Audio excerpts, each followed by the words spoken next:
A battle over fossil fuels is threatening to sink the UN climate summit in Brazil. Negotiators at the COP30 have been deadlocked over a proposal to phase out fossil fuels. The talks went into overtime as delegates worked through the night to find a compromise that would allow the summit to issue its final communique. Host Brazil had pushed for a so-called roadmap to end the use of fossil fuels, but it was removed from the text under pressure from a group of more than 80 countries, including oil producers, Saudi Arabia and Russia. The phase-out was a key demand by some of the countries most affected by climate change. Right, for more, let's bring in Rana Adib, who heads up REN21, a renewable energy policy network supported by the United Nations Environment Programme. Welcome to DW. I want to start by asking if these summits are still the right forum to stage this fight.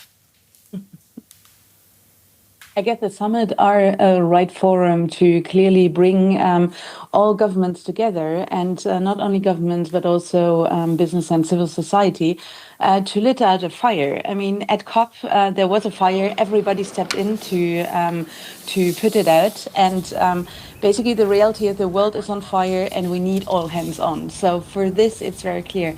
However, when we're really looking into the negotiation room where you basically need to have compromises, we see again that the negotiations are still ongoing overnight. The plenary is to restart at 10 a.m. in the morning. And apparently governments and leaders are failing to really deliver on the right conditions and changing the rules to address climate change and ensure a prosperous life, a livable world. If the now extended COP30 meeting fails to deliver a strong fossil fuel phase-out and an adaptation finance package, what's at stake for the transition to renewable energy? The reality is the following. I think actually all governments know exactly what to do. The challenge is we know that fossil fuel is responsible for the largest part of climate change. We already have the solution that exists. These are energy efficiency solutions and renewable energy, which can deliver the same energy security we're used to from fossil fuel. So it's quite irrational that the world is not stepping in. What is at stake? Obviously, 1.5 is at stake.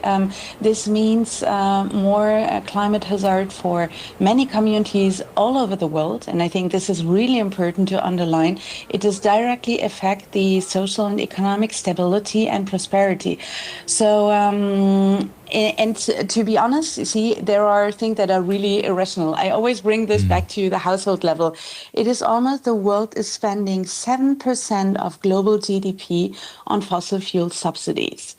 And this is as if the household was spending 7% on being an alcoholic in a family, which anybody can relate to, means destruction of your health. It might be short-term benefits, but long-term destruction of your health, your family stability, relations to your neighbors and friends and family. And I just think this is basically what governments do not manage to understand. Yeah, you kind of opened this door for me. Wind and solar are now formidable sources of power to the world's power grids. Why do these industries not have the same power when it comes to pressuring governments to back them the way that fossil fuels are backed by some governments? So here's really the reality. Renewable energy today, especially led by solar photovoltaics and wind, as you mentioned, is showing record deployment every year. It is the least cost solution. It is a feasible solution. We have countries that already have almost close to 100% of their electricity coming from renewables, and they can deliver.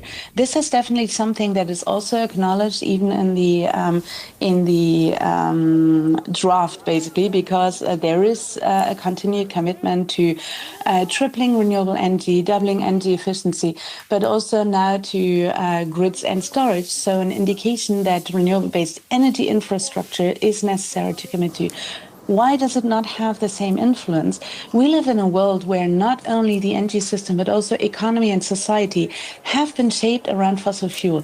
They are setting the rule. And what is important here, if you have rules that are leading to destroying the world. We need to change the rule and make sure that renewable energy becomes the center of our economies and societies for a livable future. A really critical moment for a really important fight. Rana Adib, Executive Secretary of REN21. Thanks so much. Thank you.